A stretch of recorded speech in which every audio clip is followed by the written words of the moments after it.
Hello and welcome to another cup of coffee with me, Sandy. Isn't life strange?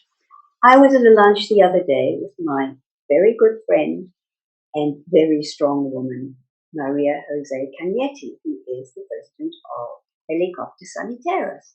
At the lunch table, there was a gentleman and we started talking. I didn't know who he was and then suddenly found out that he is one of the very few artists in the world who is creating monumental art from abstract and expressionism, and he is a complete master. And he very kindly has invited me to come to his studio and his gallery in Puerto Banús to have a cup of coffee with him. So today we have an outside broadcast of Cup of Coffee with my wonderful, wonderful guest, and his name is Serran Pagan. So let's go and meet him.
Well, as I told you before I came to the gallery, I am having a cup of coffee today with Serran Pagan, and he's sitting right next to me. Hello and welcome to a cup of coffee. Hello, Sandy. Nice to see you. And thank you so much for letting me be in this amazing, amazing gallery. Thank you. And I don't know even where to start because there is so much about you that I want to know. So we are going to start at the very beginning, because although you were born in Ceuta, which is the bottom of Africa, and you are Spanish by birth, you hardly ever stayed in Spain. You lived most of your life in New York, 30 years of your life. But tell me, how did you get to New York? I fall in love with the idea of going to New York when I was a student in Spain, in Sevilla. Right. And at that time already I was hitchhiking at the time. I was 18, then 19 and 20. I hitchhiked all over Europe. I went to Paris. I lived in Paris. I was in Rome and Athens. I went to a kibbutz in Israel. You didn't? Did you work on the kibbutz? Yes, and I was in the desert of Negev in 1970. It's already 51 years ago. Wow. And I lived in the kibbutz almost 3 months, and it was an amazing experience. And then in 1971 I went to New York, and I went pure adventure. Did you go with a lot of money? No, I went to New York with $25 in my pocket. How did you manage that? You know what I did when I got to New York? Yeah. I got a beautiful watch from my mother. Gave me a beautiful watch. And then in Israel... Is that the lady over there? My mother, the lady here. And then my mother, she gave me this watch. And then in the kibbutz, I got like a cover that was very unusual for against the storms and the sun, because the kibbutz was in the desert, very of Negev. hot, very dry. And it was very unusual and I used to show to my friend that you open the cover and you watch your the time, and then close it. And I really love that watch. But when I got to New York, the bus that going from the city from the airport of Kennedy to Manhattan stopped on Queensboro Bridge, and I had under the because of the traffic, and we have the East River going through under the Queensboro Bridge, and I was so impressed. See, it was like probably 8-9 p.m. I was so impressed to see all these sky buildings. It was like a forest of cement, a forest of buildings. And even though I visited all the cities in Europe, and I was impressed by the Empire State Building, by the Chrysler Building, by the World Trade Center buildings at that time. Yeah.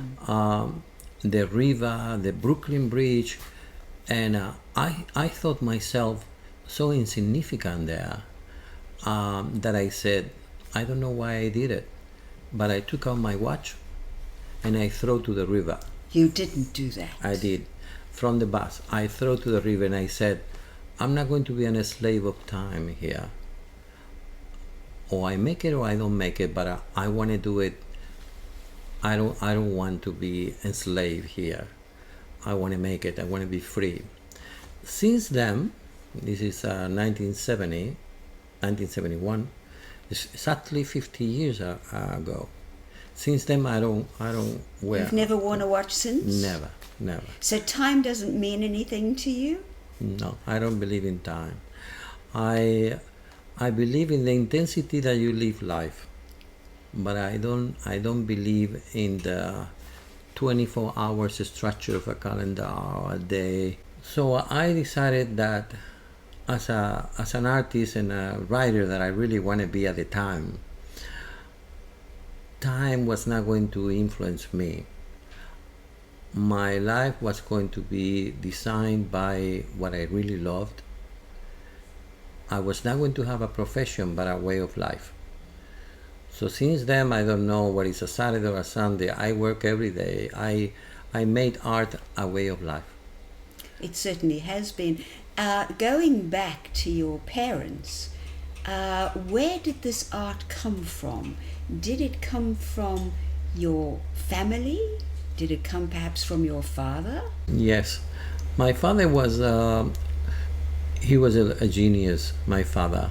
And he was, at the end of his life, he did what he really wanted to do, was to write his memoirs of a wonderful trip that he did around the world in a sailboat. I think. Yeah, we have a book. We have a book I there. published about his, it's called The Memory of the Wind. This is the diary of my father when he was 20 years old. In 1928, 1929,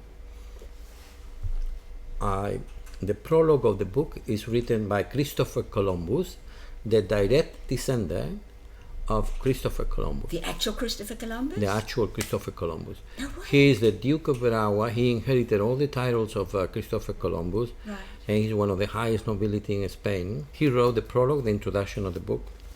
And it's a fascinating book going around the world in a sailboat training ship. Yes. Called Sebastián Elcano, who was the captain who, after Magellan was killed in Philippines, and Magellan wanted to demonstrate that the world was rounded. In exactly now 500 years, this year, and this happened in 1521. This year is the 5th centenary of Magellan, and when he was killed, Sebastián Elcano took over the expedition and finished the expedition in 1522. 200 sailors started the expedition, and at the end there were only 18. So fascinating trip. Awesome. This is the boat. This is the boat. It's incredible. Yeah, just beautiful, incredible. beautiful A with 4-mast boat. Yeah. Absolutely beautiful, a sailboat. And I got the feeling, because I've breezed through that book, that you actually have got pictures of what Adley Street looked like in Cape Town. Yes. In Cape Town, he went he stepped in, I would say, in 5 continents, because he left Spain, then he stopped in South. He went to South America, Buenos Aires, Montevideo. Then he went to Cape Town in South Africa, and also he was in Melbourne, Sydney, Fiji Islands, and then he went to San Francisco, Panama, New York, Cuba. So he went through the 5 continents. And in 1928 And in 1939, those years, that is just incredible. You know, people are doing that now. And you've traveled the world, and you still travel the world. But that was 28, 29. yeah, he made over 500 pictures, and also he collected a number of postcards. And this is probably one of the most amazing postcards photos of the book. This is a group of cannibals in Fiji Island, dragging, the body of a victim that they just killed. No, they just got. He's alive, and they are going to eat it. And this is a postcard that he bought in Fiji. He bought in Fiji, saying cannibals preparing, to eat the victim. Yeah, this victim preparing for their meal. Yes, this is one of the amazing photography that he collected. It's an incredible book because it's also, in my eyes, it looks like sepia photographs. Yes, it's which beautiful. I love. I love black and white, Yeah. and I love sepia because it's got the feel of age, and it's got the feel of being before our time, That's before color. Yes. Although color has always been there, and you are so full of color. Yes. Okay, so you get to New York, and then you decide, you've seen all these big buildings, and you've thrown your watch away, and then where does it take you to? Well, I got to the place, and I said I have to get a job, and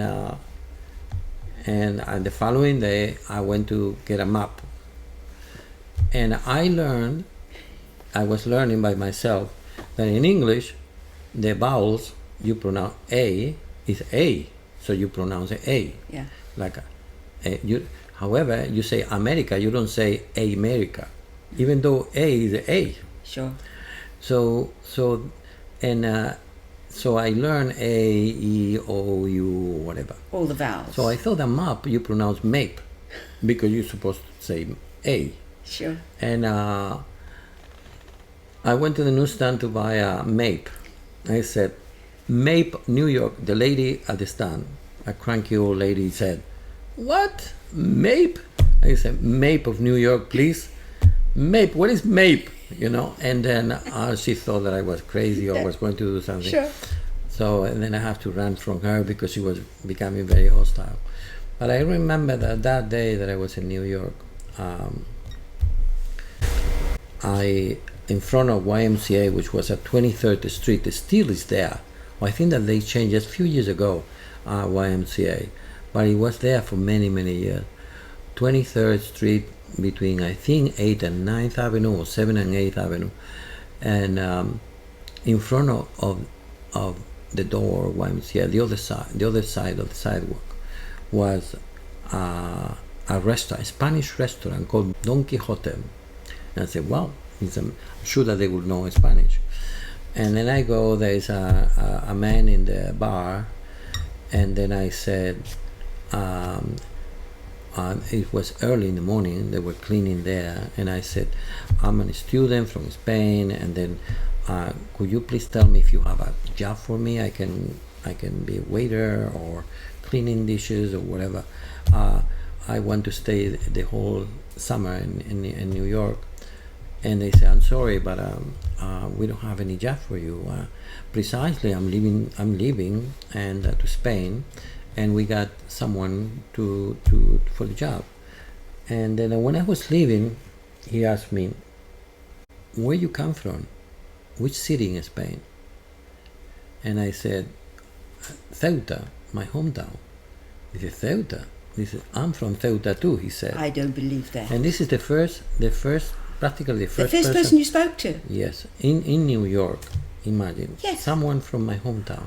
And then he said, In Ceuta? But yeah, I'm from Ceuta. Which street? Where do you grow up? And I said, Calle Velarde. And he said, I'm from Calle Velarde too. No. Same street, New York. Right. And then I said, I can't believe this. And he said, precisely, I'm going to Ceuta this week. And then he told me who he was, which family, and I used to play soccer with his younger brother. And I knew that his older brother went to America and traveled in America, but I didn't know that.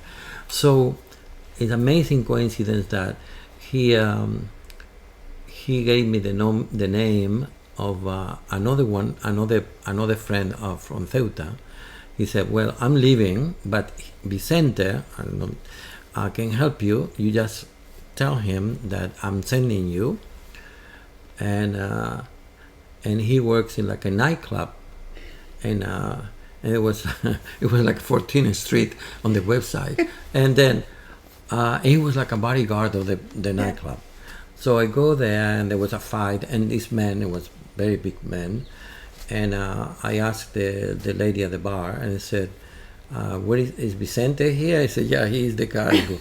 And he's the bouncer. Yeah, he was like a bodyguard of the place, and he said, "What do you want?" And I said, "Well, the guy from Quixote sent me here, and."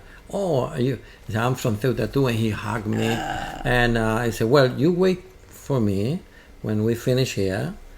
I'll try to get a job for you in one of these restaurants. Meanwhile, you can sit down with the owner of the club, who is that old man there in the corner." And I said, "Okay." So I introduced myself, and he was a guy from northern Spain, from Galicia. Also, but he owned the place, and I remember that he had a big gun in his jacket, big gun, and he was very, proud to show me the gun, and he told me that he worked for Al Capone as a truck driver, and he told me how he used to go to Miami when Al Capone got a house in Al Capone. He told me about his wife, about his son. Al Capone had only one son, I think, and told me a lot of stories. And I said, "My God, this is my first day in New York." And you filled with all this information, and it all comes from Ceuta. Yes, it all comes from my hometown. This is just incredible. It's amazing. So they found you a job. No. They didn't? No, there is more surprise here, and the story is amazing surprise. That's why I think that when you live life free, with no fear, as I mentioned before, and you're looking for you follow your feelings, your instinct, and windows open, doors open. Oh, absolutely. You never know who and what's around the corner. Yes. Yes. The world is a very small place, but you never know what's that side, what's that, or who you're going to meet. So what happened with you? Doors and windows or whatever close when you don't follow your path. Absolutely. When you haven't got the faith as well. Yes, that definitely. You've got to have a dream and the faith and know that something good is going to happen. That's right. If you've got negative thoughts, nothing happens. That's right. If you've got positive thoughts, everything opens up for you. Open at the right time. At the right time. Timing is all. Well, so tell me what he found for you. He finished the club. It was closed. Yeah. The big man, I said, "Come with me." He smoked most of my cigarettes at the time I was smoking. I had to invite him for a beer, and at the end he didn't find me a job. I went back to YMCA with less money, with an amazing stories, no money, no job. And then the following day, I found this church saying Santa Teresa Church in the Lower East Side, downtown Manhattan. And then I called, and there someone answered the phone. And then I said, "Do you speak habla español? You speak Spanish?" He said, "Yes." I said, "I'm Father Esteban," but with strong American accent. So I'm Father Esteban. And I said, "Father Esteban, can you help me? I'm a student. I have $10 in my pocket. I need a job. I don't want any charity help.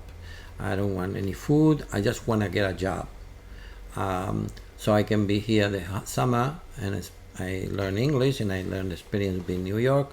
I said, don't, no worry, come and we talk. This is the address, you come. And I walked to the downtown. I was 23rd Street. I go long walk to Lower East Side, and I knocked the door of the church. Knocked the door. Somebody opened the door, and he said, Ginés, what in the hell are you doing here? That was Father Esteban. We left together in the kibbutz. No in way. Israel, I can't believe the it. summer before. How can you explain this? Oh my goodness me. How can you explain this? And I said, Steve, what are you doing here? And we hugged. Oh, absolutely. And then I said, my God, you know how life is. There are no coincidences. You are meant to meet. You are meant to go. It's amazing. He found me a job. I spent almost 2 months in New York City. I work in a group for the youth people and for the church. I got some money. I did very well at the church. And then I hitchhiked to Canada, and I crossed 3 rivers after being in Toronto. I got to a little place called Cochrane, and I canoed through 3 rivers that still I remember the names of the river. Grand, Matagami, and Moose rivers, to visit an American Indian tribe in Hudson Bay, Missouri. I read in the National Geographic magazine that these people were living there, and they were very upset with the construction of a power, hydroelectric power, that were invading the territories and the traditions and customs and all that. And I really wanted, I don't know why, but I really want to meet American natives, American Indians. I was fascinated with the movies when I was a kid, seeing all these Gary Cooper and John Wayne's and all the old movie stars with the cowboys, and I really want to see by myself. And I crossed for 8 days 3 rivers in a canoe that I rented in Cochrane, and I went to the Indians, and that was a big experience in my life. That was really what really influenced the rest of my life extremely, because this is 1970. 12 years later, I met the American Indian leader. Russell Means, the Sioux Indian leader. It was like a kind of crazy horse or Geronimo. Yeah. Russell Means adopted me as a brother in 1992 in Montana in the Sundance ceremony, and I became the godfather of his youngest son, Nathani. Since I meet the Indians are going to teach me all the philosophy of the Mother Earth, all the nature, all the love they have for taking care of the environment. I lived with them in South Dakota in the Black Hills. I was with the Blackfeet, I was the Mohawks in Canada, I was with the Apaches, with the Pueblo, with the Navajo. I was the. How long were you there? I spent more than 20 years in and out with American Backwards Indians. and forwards. And they influenced me so much that I became also in the 1980s, I became a consultant for the United Nations, developing programs in Mexico and Central America for American Indians, American natives. So that trip was extremely important in my life. Definitely I was a very adventurous and an explorer, extremely mature when I was 21 already. Went back to New York, I went to Washington, also hitchhiking and learning. I went also very interested in culture all the time. I used to go to museum, the Library of Congress, the Smithsonian Institute in Washington, the Museum of Natural History in New York. Always it's a big thirst of learning and all the time that you were learning, were you busy painting? I was painting since I was a kid, since I was 10 years old. But and you I were still also, keep drawing. You were also writing and as I was as writing a kid. since I was very young, 14, 15. I was writing poems.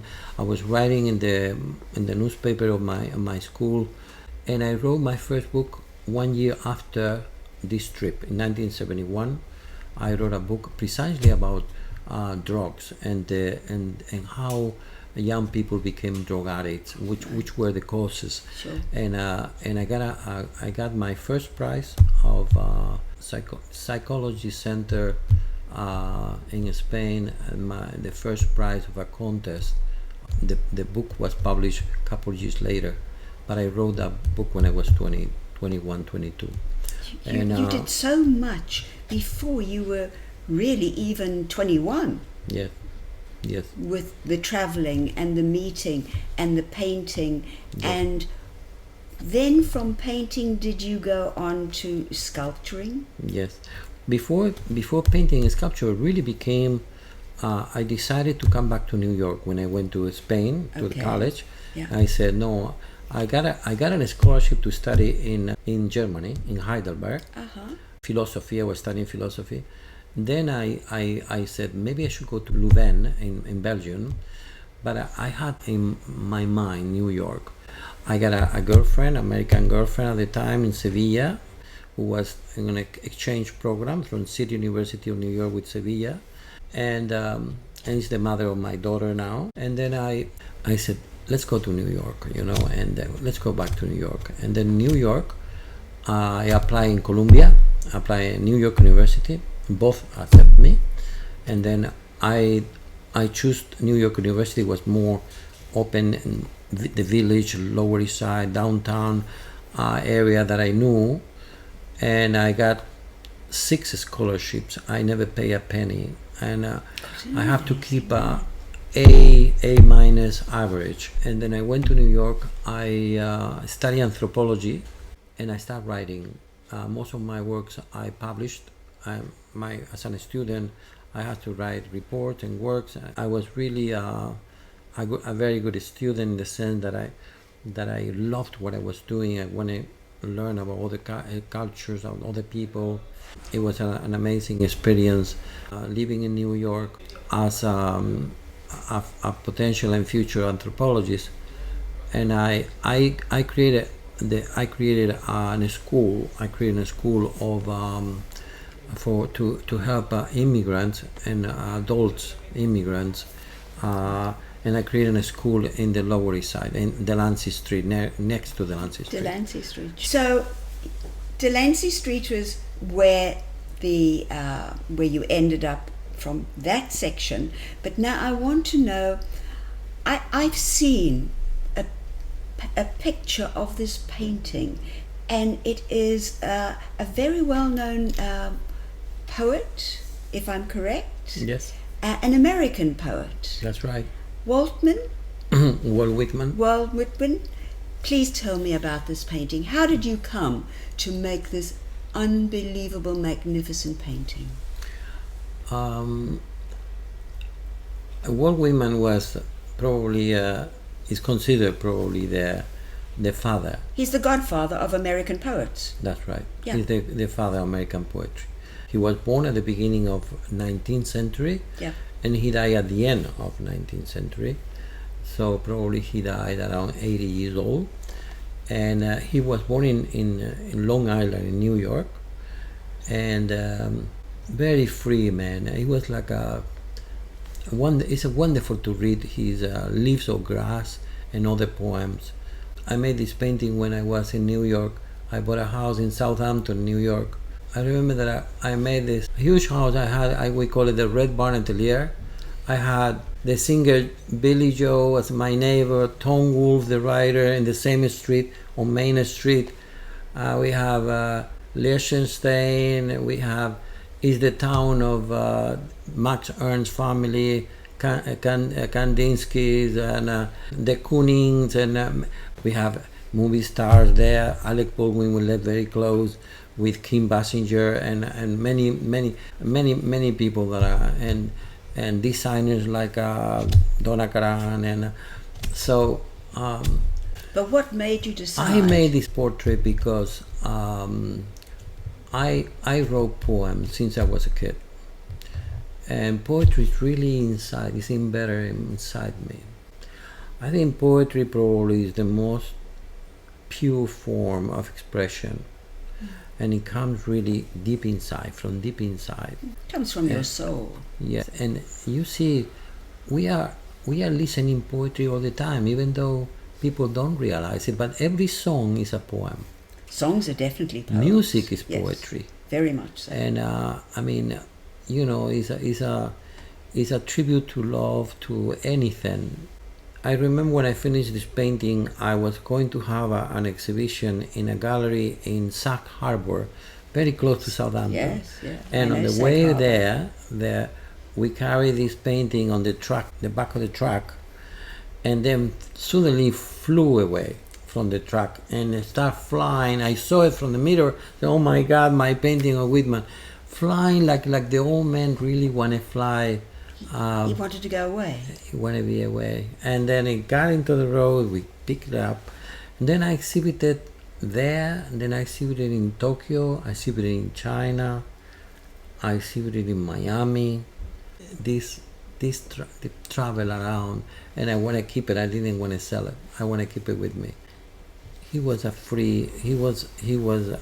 man of freedom. What and, is the fabric? This texture is the way I paint. Yeah. Which is canvas on canvas. I Yeah. glue canvas on canvas, Yeah. and then I paint over. Sometimes I add some textures.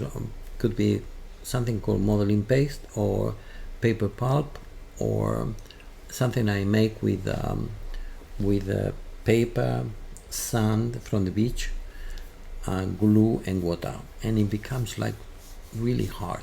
Yeah. And I create this texture, like a kind of feeling of relief. None of your paintings that I have seen are just flat. They've all got movement. That's They've right. all got There's part like a little relief, so like little sculptures coming out from absolutely. from Your the- paintings from the go canvas. into sculptures. I want you to go along the gallery and point out the various paintings. You've got the most magnificent heart, and I want to know the story behind the heart. Mhm. Can you tell me the story Yes. before you go there? Yes, I can tell you that when I was finishing anthropology in NYU, in New York University, and I was working with the American Indians and other people, I started painting, and I was very lucky that I was chosen by the Guggenheim Museum to have an exhibition at the Guggenheim in New York with other 9 Spanish artists. This in 1980, the Solomon Guggenheim, the show traveled for 2 years, Museum of Modern Art in San Francisco, in Colorado, the McNay Art Institute in Texas, and San Antonio, Texas, another museum, and that opened my doors in the art world. And I remember the curator of the Guggenheim saying to me, Margaret Rowell said, "You came into the art through the main door, you know." And again, life open doors. Absolutely. And open windows. I don't know anybody, I've never met anybody, and I've met many people in my life, never met anybody who has got a painting, a picture in the Guggenheim. I mean, that is Yeah. the top. Yes, my artwork is in the collection of the Guggenheim too. It's just incredible. We go back to the heart. Yes. And I can tell you that the heart was in Shanghai. I made it in Shanghai. Oh. And I was having a show in Shanghai. I had many shows in Asia. Some journalists, I think Xinhua News, said that I'm probably the Western artist with more exhibitions in Asia. Just in Japan, I had 50 shows in Japan. But I started exhibiting in China at the beginning of the 1990s. And as a matter of fact, my son was conceived in China and in 1993. And I was having this exhibition around 10 years ago at a gallery called MEM Gallery. Among other paintings, I had a medium-sized heart, probably 1 meter by 1 meter, small heart, a square. And I was staying at the Sheraton Hotel in Shanghai.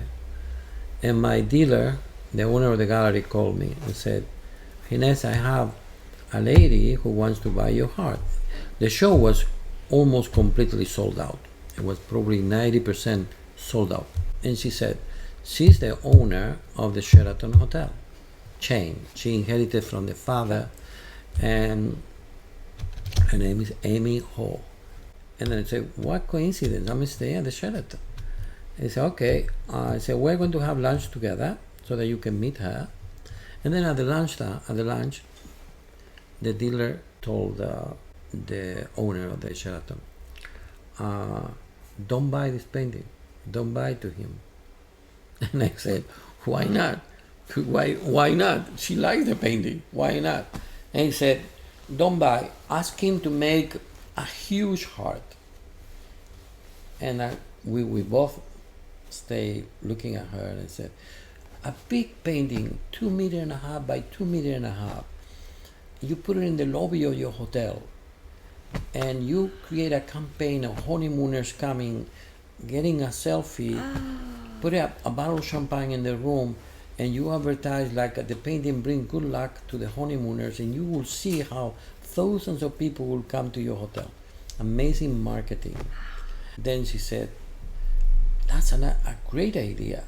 Can you make me a big heart? And I said, I'm leaving to New York in 2 days.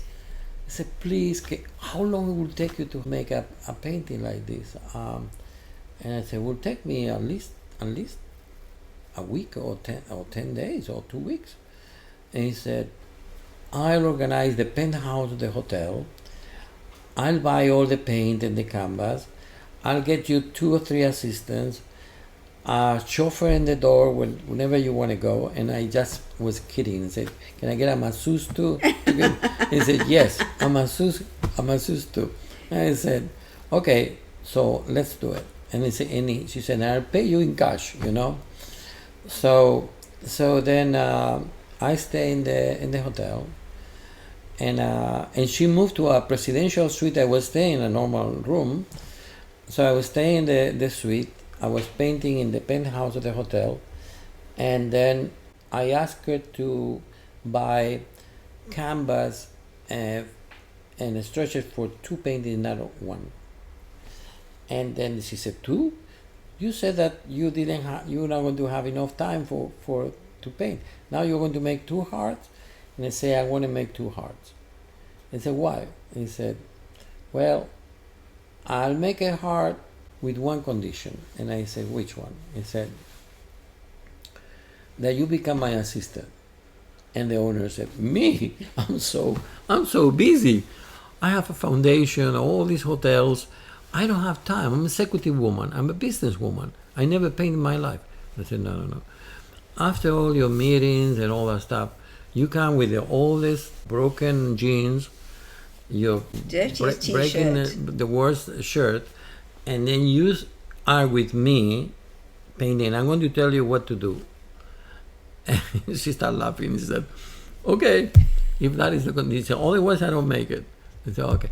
And I did that because I know that when you get a consignment, somebody can ask you, okay, I want you to make me a landscape or a horse or my portrait.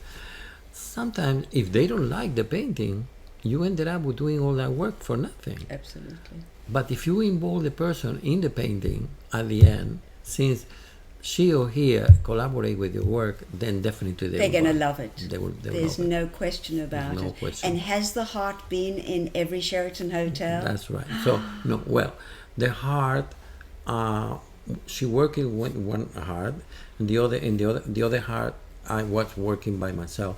But definitely she chose the one that she was working with me. Yeah. And she bought it. She put it in the lobby of the hotel.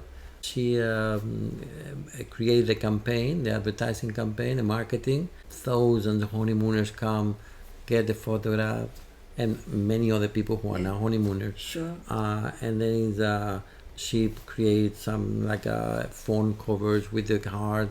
Very popular painting now in Shanghai in this hotel. And I kept the other one.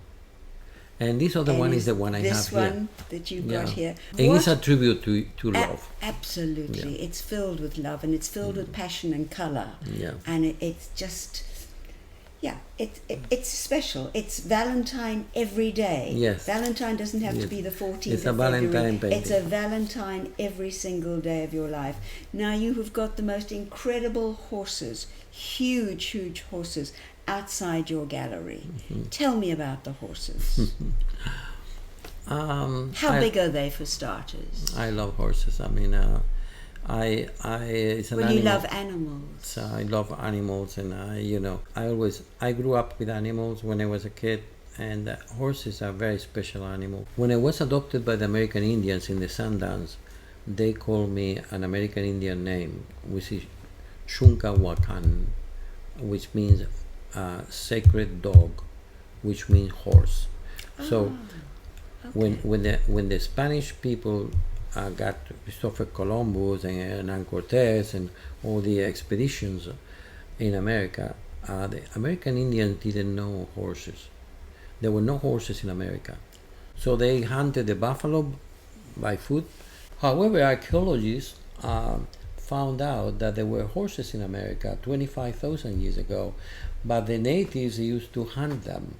So then they disappeared. They became extinct.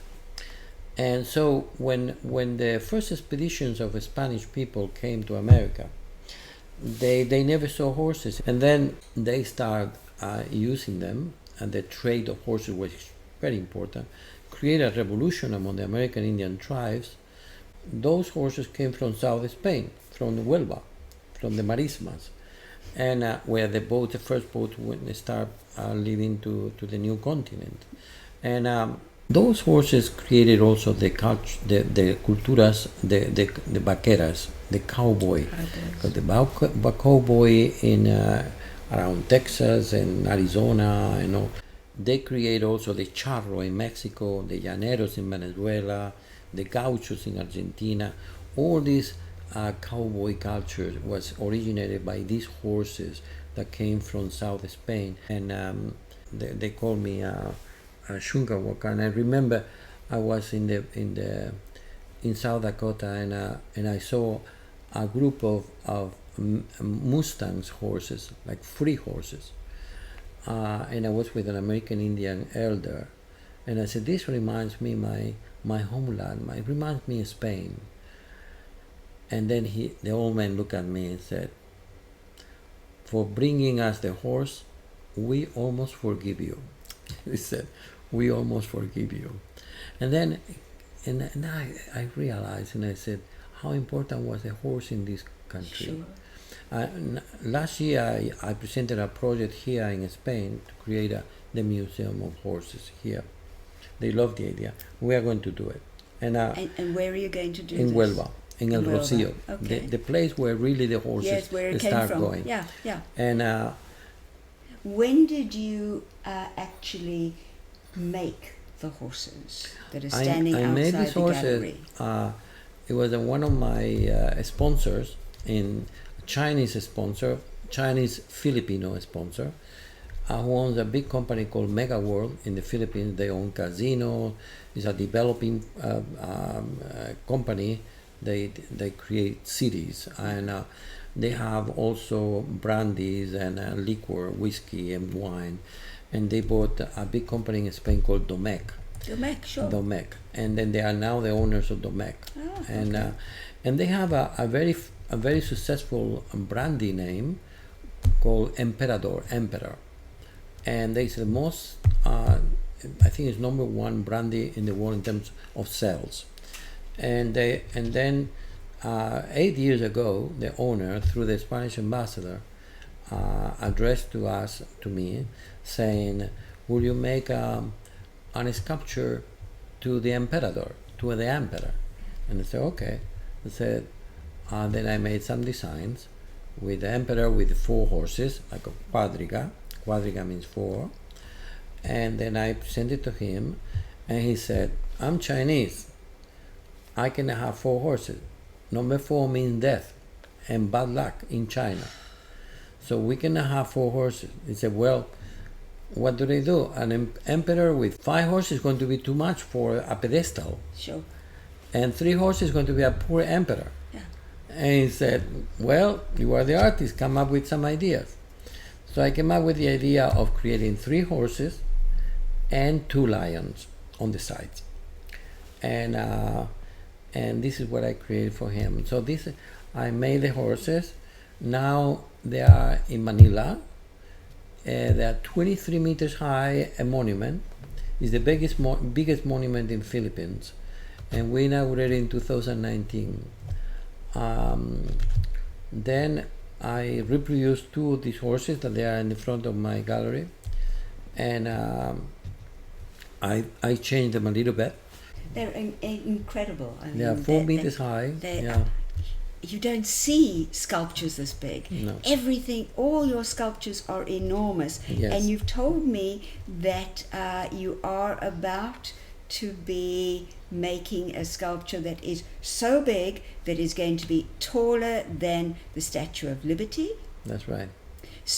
taller than Corcovado, Yes. the Christ in Rio de Janeiro. That's Can you right. tell me about that? Yeah.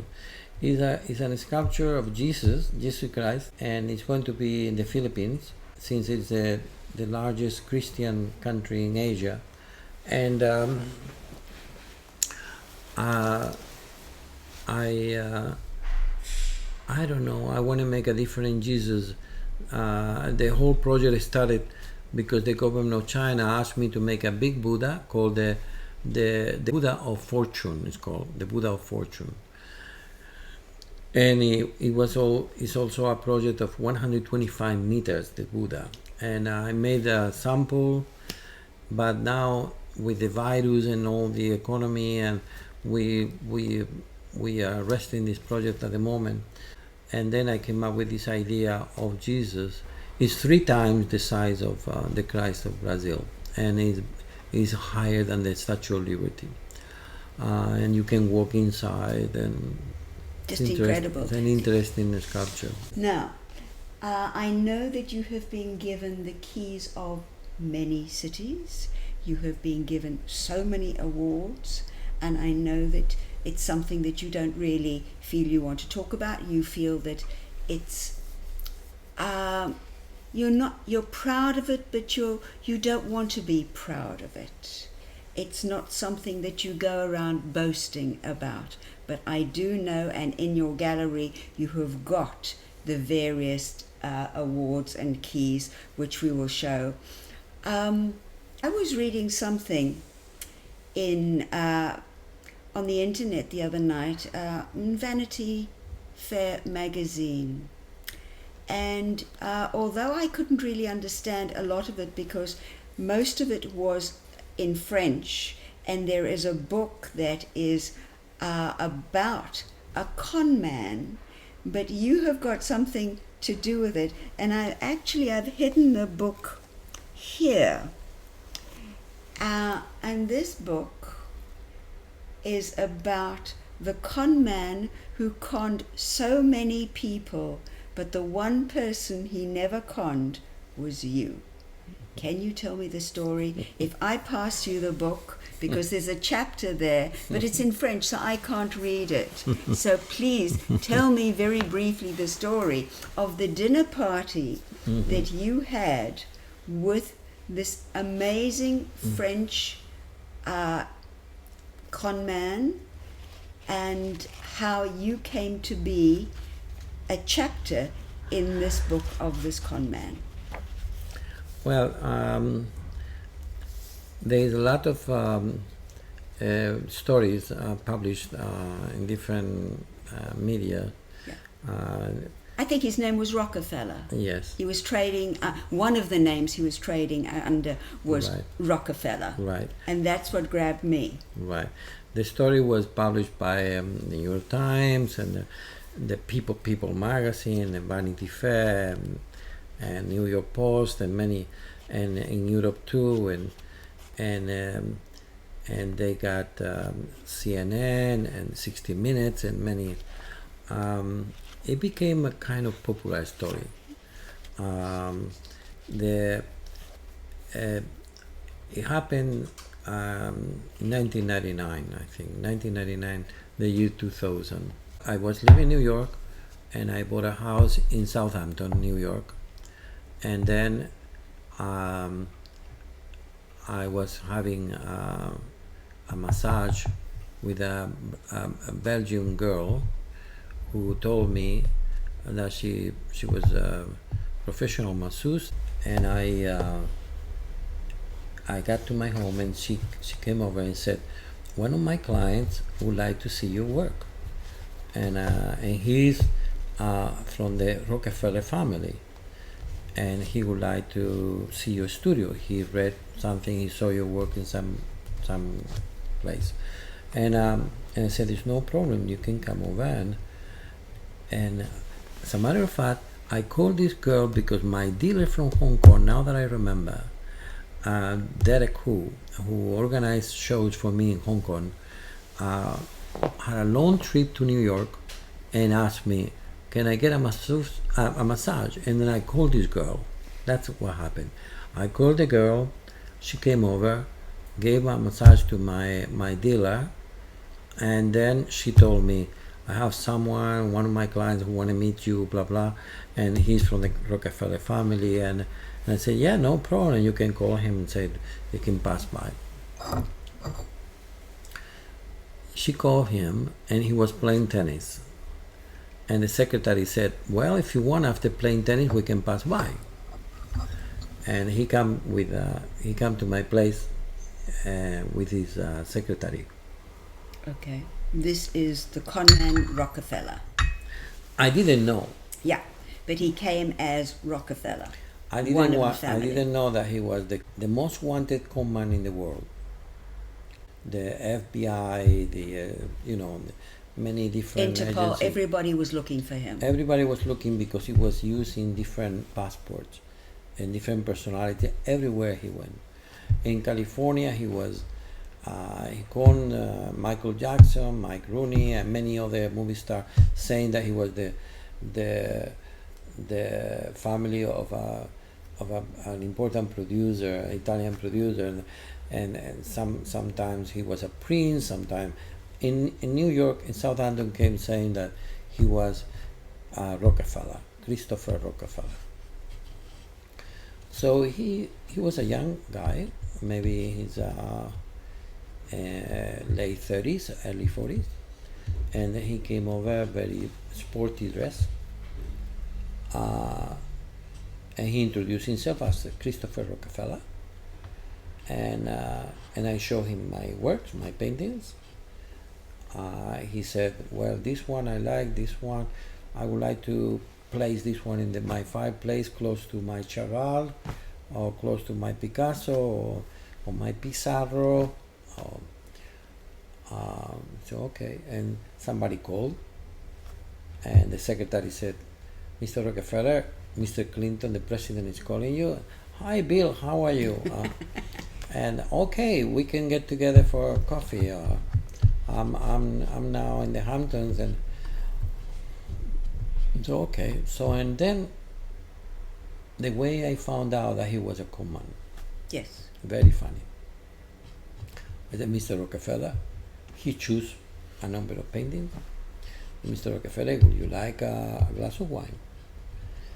And he said, yes, but I only drink red wine. I said, okay. So I went to the kitchen and I asked the girl that was working for me, and I said, can you prepare 2 glasses of wine, a red wine?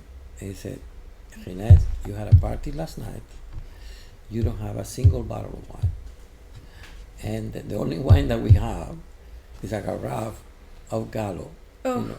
A very cheap wine. Oh, very cheap. It's a gut rot wine. And then it costs like $3 or $4 a carafe. Yeah. And then I said, and I used to buy because I make sangria. So I mix the wine, and I said, okay, you put it in a jar, nice jar, ceramic jar. You put some wine. Don't show the Gallo thing. You put the wine, and serve us 2 drinks, 2 glasses. And I said, okay. And so she comes and then serve us the 2, and he said, oh, c'est bon, hein? C'est formidable, c'est à Bordeaux, hein?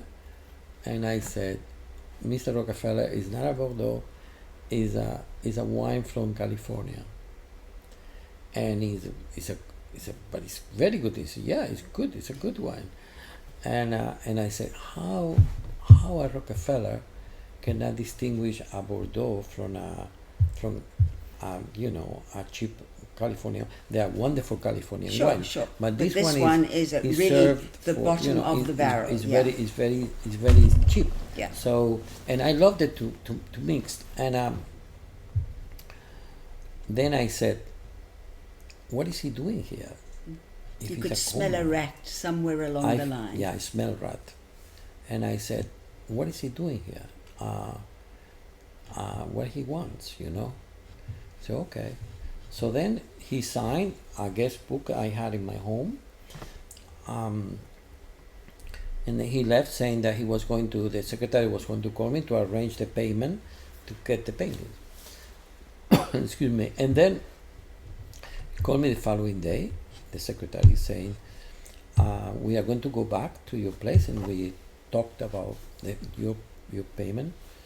And I said, okay. So he came over, and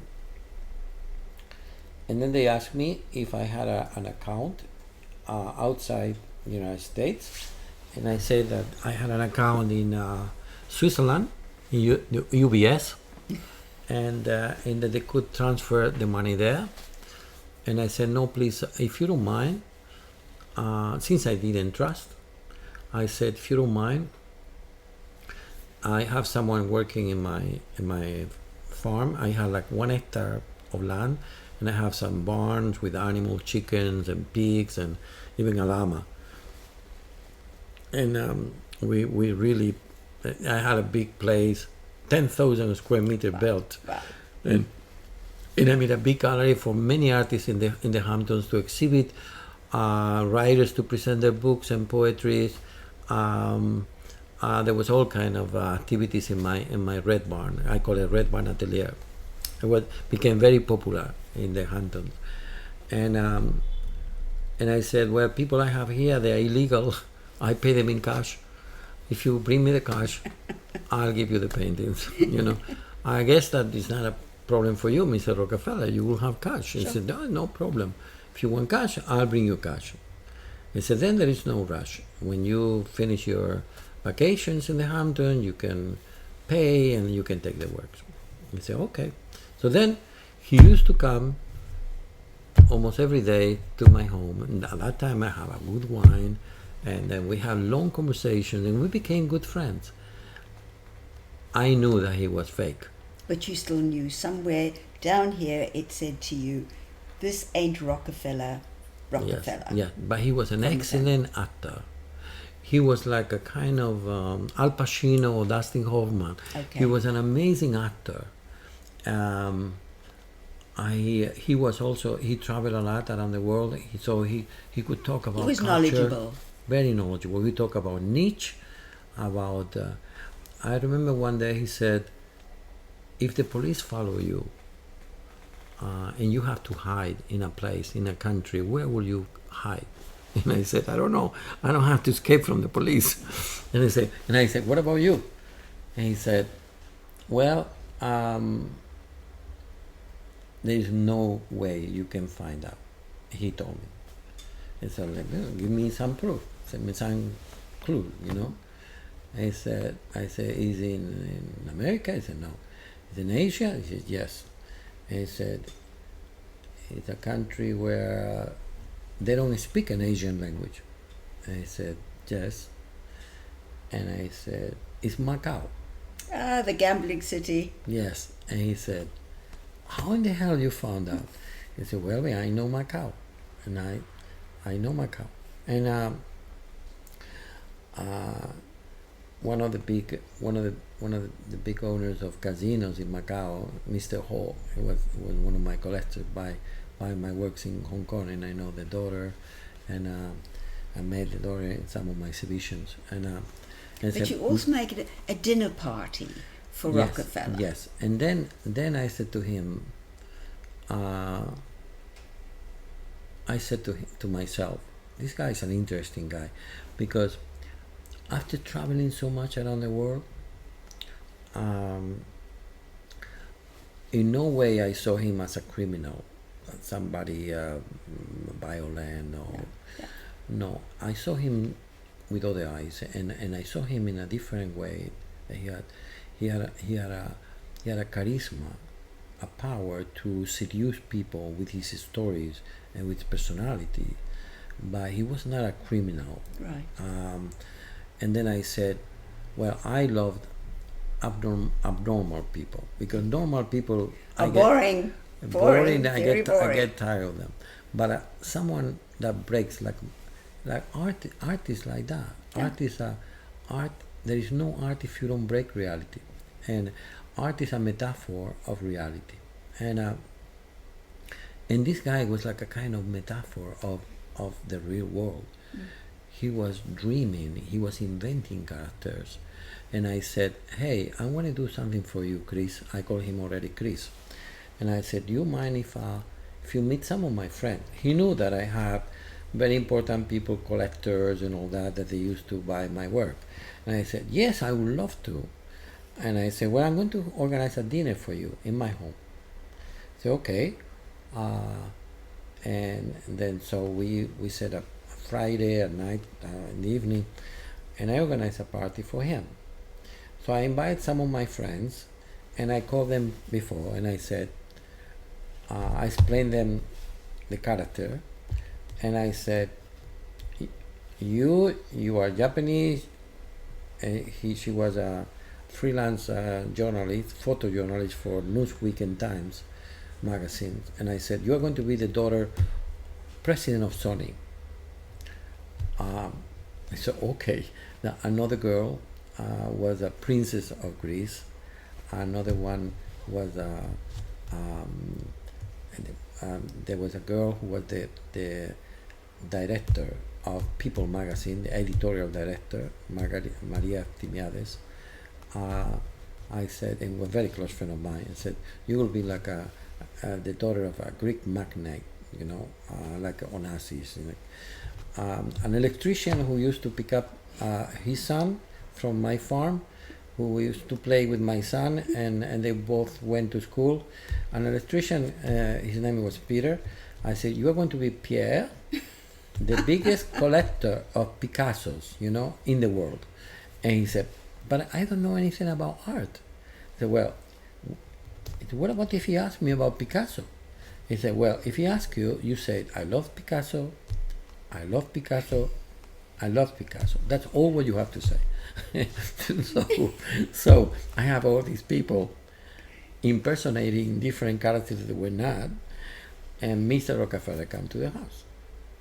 I said, Princess of Greece, the biggest collector of Picasso, the daughter of President of Sony, nice meeting you, pleasure. They all sat down at the table, and I told them I told them, my idea is not to discover that he is a conman, not to humiliate him. The whole thing is to live his fantasy. If he is Rockefeller, I'm Christopher Columbus, So the whole thing, the whole party was like a pure fantasy. Absolutely. It was a theatre. Yes, like you remember that song saying, if I were a rich Man. Tevye. Something like Yes, that. yes. So it's a whole dream. Yeah, it's a absolutely. whole illusion. Complete illusion. So we had a wonderful dinner. Yeah. And then he believed that everyone was for real. And he came with his secretary, with a beautiful model from Paris, a French girl. Right. Few days later, he was caught by the police because he didn't pay the hotel or something where he was staying. He was staying in a big suite.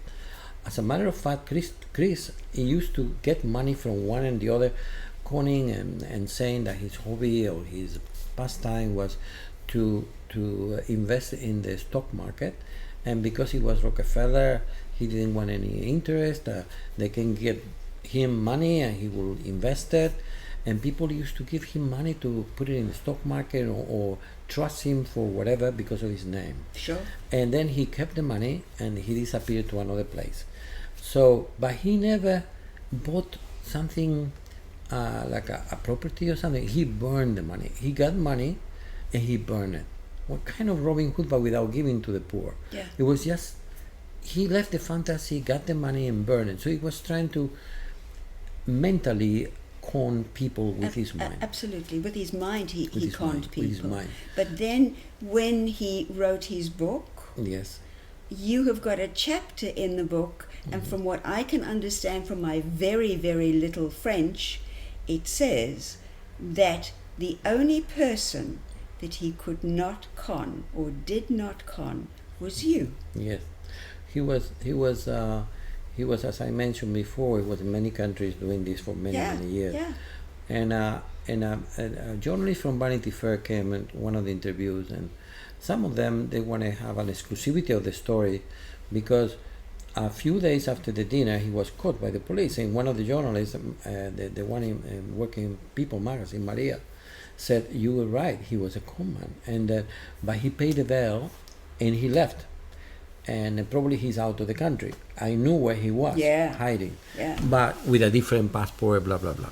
And then he said, yes, he used another passport, and they caught him because at the dinner, one of my guests made a photograph of him and me, and then for the first time he was caught. The secretary said, "Please don't make any photograph of Mr. Rockefeller. I will pay for that photograph." They said, "No, don't worry. Nothing is going to happen. All these guests are very prominent. No, they're not going to do anything." But that photograph, when he was caught and sent to jail and escaped, was bought by one of the newspapers. I don't know if it was the New York Post or the New York Times, and it was published. So people looking for him in California, the FBI or whatever, they start identifying him since they have a record of the photograph but not the name, and then and his real name. So they identify, oh, this is the guy we are following here and there. So at the time he was away, I got many questions from journalists. How you can be a friend of someone like this? How? And I said, well, he's not a criminal. He conned with his mind. Yeah. I think that the stupid people are the ones that they gave him money just because he's this and that. But I didn't want to say he may be here or there. Yeah. But you didn't know where he was, no, although you knew I know very well I know he was where in he Macau. was in Macau. And yeah. he was in Macau. Yeah. And as a matter of fact, in one of the articles, they said that he was a criminal involving crimes in LA, and he called from abroad saying to the journalist, "You are lying, I'm not a criminal, I never killed anyone." I said, how do we know that you are the Mr. Rockefeller? He said, well, ask me questions. He said, let me see. The journalist said, I think that this was published by New York Times, said, what is the name of the artist, your artist friend's son? What is his name? The son. And he said, Paco. Which is the name of your son. And they knew that he was for real. And but he was talking to his wife, ex-wife, was a Playboy girl, Playboy magazine, and they have a son together, Zeus, and he want to see the little boy, and the police follow them to Vancouver in Canada and caught them and send them to jail. And in jail, a publishing company offered him $1 million to write this book, and he spent 5 years writing. He could have spent many more years, but many people didn't want to say that they were conned because they feel ashamed. They were money managers, or they were well-known people, and they didn't want to appear in court like saying I was, conned by this guy. And so he wrote this book in jail, and then he dedicated a chapter to me, saying, "Am I infallible?" And he said, well, the only person I couldn't con was Ginés. And he's playing that Spanish artist living in the Hamptons. And then he said, but he never humiliated me. He never called the police. He wanna live the fantasy that I had. And the first thing I'm going to do when I leave jail is to meet him, to start a friendship again. Yeah. And then I was in China at the time. I got a phone call from the television in Paris, television group, and then I flew from Paris, from Beijing, and I met Christopher, and he had a girlfriend who was an actress who was Miss France, Sonia Roland, and he married her later on. He had a daughter, and then they divorced. They got divorced, but we spent a few days remembering old times. Was he any different to the Rockefeller that you knew? He was the same. He was just the same. He was born to become an actor, an illusion, to live in another world. He was Walter Mitty. Yes. I told the Vanity Fair journalist, said, you should research about the history of the man, because I'm sure that his childhood had a very special childhood. And he went to France. He was born in Honfleur, a little town in Normandy. I know Honfleur because I went to look at a boat there. Yeah, North Paris in Normandy. Yeah. And then I had an exhibition in Honfleur, in Cathy Granoff Gallery, a long time ago. And his mother was a prostitute. His father was an alcoholic. And he grew up in an orphanage. And his teachers, according to the journalist, saying that he invented always some characters, and he wanted to be someone special. Yeah. So since he was a kid, he was always with this Walter Mitty head. Imagination. Yeah, imagination. Yeah. And he was lucky enough to play out all his imagination. But in the end, yes, he paid for it. Paid for it dearly. Yeah. What a wonderful, wonderful story. What I would love to do now is for you to just walk around and show us some of your sculptures, some of your paintings, and definitely the heart. Yes. Would you do that for me? Of course. Lovely. Thank you. You're welcome.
Well, what did you think of that cup of coffee with my guest, Serran Pagan? Quite a gentleman, and it was such a pleasure to have such a long conversation with him and enjoy his company and find out so much more about this master. So until the next time, I look forward to seeing you. I don't know who my guest is going to be yet, but as usual, I shall surprise you. So in the meantime, take care, stay safe, and thank you so much for watching A Cup of Coffee with me, Sandy. Bye-bye for now.